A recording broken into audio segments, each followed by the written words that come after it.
Bersama dengan Menteri BUMN Erick Thohir masih membahas bagaimana program baru pemerintah untuk memberikan obat gratis bagi para pasien isolasi mandiri di seluruh Indonesia. Pak Menteri, tadi pertanyaannya bagaimana memastikan proses mulai dari pemeriksaan pasien yang isoman sampai kemudian distribusi obat ini bisa berjalan cepat? Ya, memang untuk yang tadi, yang gratis, kita itu masih memakai sistem TNI, Puskesmas, dan Bidan Desa. Kalau yang sudah di-launching kemarin oleh Kemenkes, yang kita juga sama-sama ini bagian penting, itu bukan yang gratis. Karena itu si telemedicine mengeluarkan resepnya itu dibeli di apotek. Jadi ada 2 program, jangan sampai nanti agak membingungkan ya, tetap ini ada 2 program. Ada yang gratis melewati TNI, Polri, dan Puskesmas, ada yang memudahkan dengan telemedicine. Dan ini juga bagian untuk mengurangi tadi beban rumah sakit. Baik. Karena banyak sekali yang memang tadi dalam kondisi seperti ini kita juga mesti mengerti, ya mereka ingin ke rumah sakit. Itu kita alamilah sehari-hari. Pak Menteri, lalu bagaimana skema pemberian obat dengan versi gratis lewat pemerintah ini seperti apa? Jika bukan lewat telemedicine seperti yang versi Kemenkes, artinya apakah pemeriksaannya dilakukan secara online atau secara tetap lewat katakanlah via online, ataukah bisa dilakukan atau diperiksa langsung? Seperti apa skemanya Pak Menteri? Belum, ini kan kita bicara dari desa dan desa dulu. Baik. Ya, kita belum ke tingkat itu. Mungkin kalau nanti untuk memudahkan juga dengan telemedicine, ya kita tunggulah 1-2 hari ini kita diskusi dulu. Tetapi message-nya jangan sampai tercampur, mana yang telemedicine tidak gratis, yang memang sudah diluncurkan, sama ini yang benar-benar gratis untuk tadi masyarakat yang terbawa. Yang kita harus juga pada saat ini kebingungan. Baik, BUMN sebagai katakanlah pihak yang memproduksi, TNI dan juga tadi Pak Menteri katakan Puskesmas sebagai pihak yang kemudian mendistribusikan obat gratis tersebut. Yang kemudian bersama pemerintah daerah dan Kemenkes juga ya. Siap, Pak Menteri. Tapi yang kemudian jadi pertanyaan masyarakat ketika mereka sekarang sedang isoman di rumah, kemudian mereka menonton program ini, bagaimana kemudian memastikan daerah saya dapat nggak ya obat gratis ini? Tadi sesuai data yang diberikan oleh pemerintah daerah, tadi saya sudah sampaikan misalnya di DKI 35.000. Nah mereka sendiri kan ada puskesmas terdekat. Baik. Nah saudaranya yang datang, jangan yang isoman, nanti nularin gitu kan, protokol kesehatan harus. Baik. Sama seperti tadi, Bapak Presiden juga membagikan produk ini kepada tadi adiknya, bapaknya, atau saudaranya yang tidak tadi OTG. Nah itu sama-sama lah saling bantu gitu. Baik, Pak Menteri, ada kita obat. Kita akan coba improve ya Mbak, saya nggak bilang kita nggak ada kekurangan loh, sempurna itu milik Allah ya. Siap, kita Bapak. hanya coba yang terbaik. Baik, tapi selain bicara soal obat, kita juga bicara soal kelangkaan oksigen sekarang Pak Menteri. Sejauh mana upaya BUMN untuk terus memastikan bahwa suplai oksigen akan terus ada? Oksigen itu sekarang diproduksi oleh kebanyakan perusahaan swasta. Saya tidak mau sebutin siapa-siapa namanya. Kita lebih berbasis kepada industri. Nah, tapi kemarin kita diminta tolong untuk bantu logistik. Karena itu kemarin swasta ada 21 truk kalau nggak salah. Terus kami ada 6 truk. Ya ini menjadi 27 yang kita operasikan di bawah Pertamina. Nah 27 ini equal atau sama dengan 540 tadi ton per hari. Nah ini kita bantu. Nah apakah oksigen masih kurang? Tadi kemarin sudah disampaikan. Kita akan coba import oksigen selain menaikkan kapasitas yang ada di Indonesia. Baik. Sama kita juga sudah diminta, bisa nggak naikin kapasitas oksigen? Kemarin Krakatau Steel sudah mulai mencoba. Tidak besar, 600 botol atau 600 itu per hari. Kita coba naikkan 1.000, ya kita coba. Tapi memang kami BUMN, ya kita mau bantu. Tapi kita pada saat ini tadi oksigen bukan menjadi bagian yang memang kita produksi untuk medical. Kita baru di industri. Baik, Pak Menteri, kalau kita mendengar perbincangan ini sejak awal kan kita bicara soal upaya pemerintah untuk menjamin keselamatan masyarakatnya begitu luar biasa. Tapi kalau masyarakatnya masih cemas-cemas bagaimana sebetulnya kelangkaan oksigen di tanah air dan segala macam, bagaimana kemudian pemerintah menjamin bahwa tadi segala upaya yang sudah dilakukan oleh Anda dan juga pemerintah pusat itu akan optimal kepada masyarakat? Ya tentu kami, ya menteri-menteri yang terkait, ada Menteri Industri, Menteri Kesehatan, Menteri Perdagangan, Menlu, ya Pak Menko semua, kita kerja luar biasa. Dibilang kurang tidur, yes. Tapi kembalilah, kita berprinsip jangan pernah lelah, ya kita melayani rakyat kita. Nah, dengan sinkronisasi ini kita coba lakukan tadi perbaikan-perbaikan. Tadi logistik kita perbaiki. Produksi kita tingkatkan.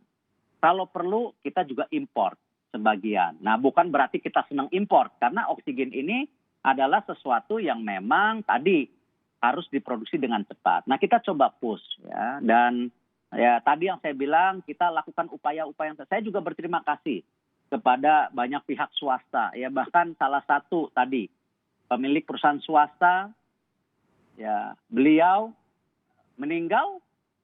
Padahal dia produksi oksigen. Tapi dia juga dalam status yang waktu itu dirawat kekurangan.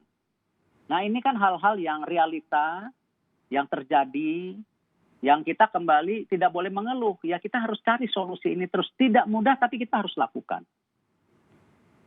Baik. Pak Menteri, yang juga sekarang jadi isu yang ramai di tengah publik, ini nggak cuma bicara soal obat yang langka, oksigen yang langka, tapi juga soal vaksin berbayar, Pak Menteri. Pak Menteri, bagaimana menjawab tudingan sejumlah pihak yang menyebut ada aksi ambil untung dalam vaksin berbayar ini, Pak Menteri?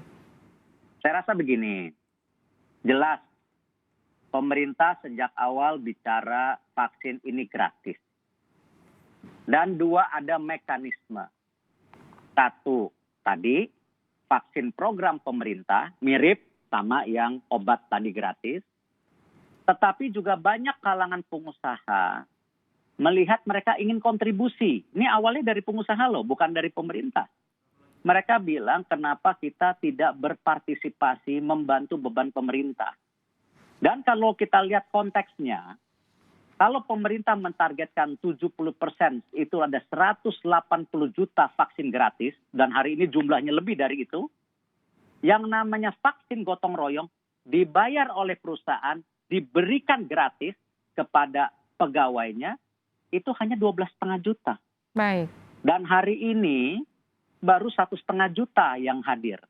Dibandingkan sudah hampir 80 juta lebih vaksin yang sudah disuntikan ke banyak pihak secara gratis.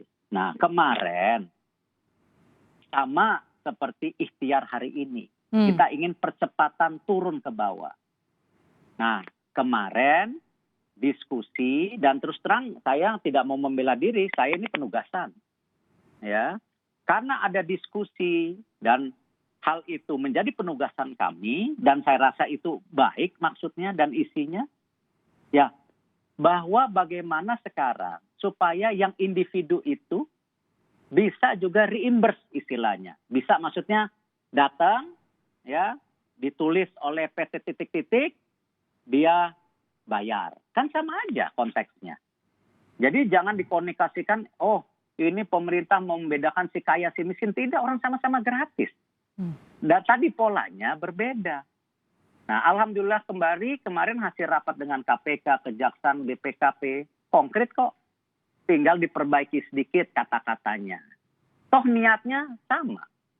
Kalau kita lihat statement dari sekarang berbagai negara. Ya, Jepang kemarin announce, kita mau tarik warga kita. Nah, mereka sendiri kan bagian yang juga membantu tadi perekonomian Indonesia. Mereka susah dapat vaksin. Kan tidak ada salahnya juga. Kalau tadi para pekerja yang ada di Indonesia dapat tulisan surat ini kita jamin suntikannya, dibayar, kan nggak ada masalah juga. Jadi hal-hal ini kita mempermudah. Apakah tadi ada loophole korupsi, kita perbaiki.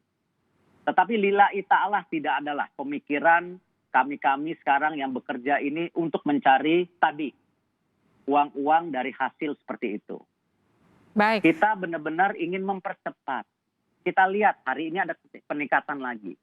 Kalau ada peningkatan seperti ini akhirnya apa kan? Vaksinasi harus dipercepat, perobatan harus dipercepat, jumlah tempat tidur harus terus diangkat, dan yang paling penting protokol kesehatan yang paling ini masker. Baik. Nah ini yang tadi upaya ini pun tidak bisa berhasil kalau kita berdiri sendiri. Kita harus masyarakatnya proaktif, harus bergotong royong. Sama-sama, tadi yang saya bilang, kalau China bisa, Amerika bisa, India bisa, kenapa kita nggak bisa? Kita selalu bicara, kita demokrasi, sepakat, kita negara demokrasi. Saling memberi masukan adalah hal yang baik, Baik. tapi untuk solusi. Pak Menteri, kalau kita bicara soal vaksin berbayar ini kan sebagian masyarakat juga mempertanyakan bagaimana jika mereka ingin mengakses vaksin-vaksin yang dianggap punya efikasi lebih tinggi, misalnya seperti Pfizer dan juga seperti Moderna seperti itu. Apakah ini juga akan masuk ke dalam program pemerintah yang juga bisa diakses warga dengan sistem berbayar, Pak Menteri? Nah, ini kan yang jelas. Vaksin gotong royong itu hanya Sinopharm dan CanSino. Baik. Vaksin berbayar pemerintah itu banyak. Ada AstraZeneca, Moderna, Sinovac, Pfizer. Itu nggak mungkin nyebrang ke gotong royong. Sama seperti kemarin dibicara, oh ini jangan-jangan vaksin Sinopharm yang kemarin disumbangkan dipakai juga. Astagfirullah. Itu kan kayak gitu-gitu kita jadi, ini juga nggak mungkin lah. Kita juga punya check and balance. Ya, kita juga punya transparansi. Ya, dengan tadi kita sekarang go digital, apa semua, ini kan semua transparansi. Nah, jadi hal-hal seperti ini kita pastikan. Tidak mungkin gara-gara gotong royong, yang sekarang selalu dibilang berbayar, lebih menarik kan di berita ini kalau berbayar dibandingkan gotong royong gitu. Nah, apa? Tidak mungkin vaksin gotong royong jumlahnya lebih gede dari yang berbayar. Kan udah jelas. Baik. Jumlahnya. Cuma 12,5 juta. Vaksin yang dari pemerintah berapa ratus juta. Mereknya juga cuma 2, nggak ada yang lain. Nah, ini yang kita lakukan. Tapi catatan yang penting. Ya, ke depan kita juga tidak tahu seperti apa. Banyak negara sekarang sudah membuka roadmap baru. Nah, ini yang kita juga harus antisipasi. Ya, kita harus melakukan juga terobos-terobosan. Sama yang seperti selalu dibilangkan Bapak Presiden, kita harus juga mencari vaksin merah putih atau vaksin buatan kita. Nggak mungkin kita impor vaksin terus. Kan ke depan kita harus produksi sendiri, sama seperti obat. Yang dulunya kita senang import obat, sekarang produksi. Tapi bahan bakunya masih impor. Alat kesehatan, senangnya impor, ya kan? Padahal sudah ada peraturan, TKDN kita harus sampai 40%. Nah, hal-hal seperti ini ya harus punya komitmen sama-sama. Kalau masih ada yang main mata, yang susah. Karena ini kan pekerjaan sama-sama. Baik. Pemerintah, masyarakat, para menteri, pemerintah daerah, pemerintah pusat harus sama-sama gotong royong. Baik, Pak Menteri, ini kan kita berkejar dengan waktu untuk menuju ke herd immunity angka 70% dari populasi. Bagaimana kemudian vaksin berbayar ini atau katakanlah kapan ini akan segera bisa diakses oleh masyarakat? Karena sekarang statusnya masih ditunda. Nih Mbak Lili senangnya berbayar, udah dijelasin gotong royong. Siap, gotong royong Pak Menteri. Gimana? Sorry saya motong, maaf. Oke, vaksin gotong royong ini kapan bisa diakses oleh masyarakat? Karena kita berkejaran dengan angka 70% populasi untuk mencapai herd immunity. Dan berapa banyak sih Pak Menteri vaksin gotong royong ini yang disiapkan? Kan tadi, yang utama adalah vaksin gratis pemerintah. Kemarin Bapak Presiden sudah meminta TNI Polri pun turun untuk percepatan yang gratis. Kalau yang gotong royong hari ini 1,5 juta, sudah terdeliver, ya. Tinggal nanti para pihak swasta ataupun korporasi yang ingin membantu ya silakan. Udah ada kok di Farmankesnya, tinggal mereka percepat. Itu. Dan juga ini ada tuduhan tadi, mohon maaf nih. Ya, BUMN itu 10 tahun terakhir memberikan kontribusi kepada negara 3.290 triliun. Baik. Berupa pajak, PNBP, dan dividen. PMN kita hanya 4%. Dan apa? Kontribusi ini kita mau pastikan secara kontinu. Lalu ada tuduhan lagi. Misalnya, oh ini farmasi kere. Kita kasih lihat kemarin buku-buku farmasi kita, ya, BUMN bukunya bagus bottom line-nya. Tapi kalau dibandingkan yang swasta, ya kita lebih rendah. Kenapa? Kita ada public service yang tadi bikin obat generik murah. Kita nggak mungkin markup obat setinggi-tingginya. Kita bukan dari bagian itu. Kita ada BPKP, ya, kita ada Kemenkes yang mematok harga obat. Nah, tapi itu yang generik. Tapi kalau yang bermerek kan bukan bagian dari kita. Nah, hal-hal ini kita pastikan. Apalagi vaksin gotong royong ini tidak pakai APBN. Baik. Kita pakai cash flow yang ada di BUMN. Nah, jadi intinya mohon dukungan. Pada kondisi seperti ini, ayolah kita cari solusi. Pemerintah bekerja, rakyat sama-sama melakukan. Kita harus saling dukung. Percepatan vaksin, pengobatan, kebutuhan oksigen, ya, nakes-nakes yang kemarin mohon maaf sudah pensiun, kita minta kembali turun. Calon-calon dokter yang jumlahnya 12.000, udahlah turun, lulusin saja. Kita lakukan itu semua. Untuk apa? Tadi kita harus memastikan 34 hari ke depan harus turun dong. Baik. Cuman harus gotong royong, nggak bisa tunjuk-tunjukkan tangan. Harus sama-sama. Pemerintah daerah, gubernur, bupati harus bersatu. Jangan lihat yang dukung dulu siapa. Sama-sama lah, ya kan?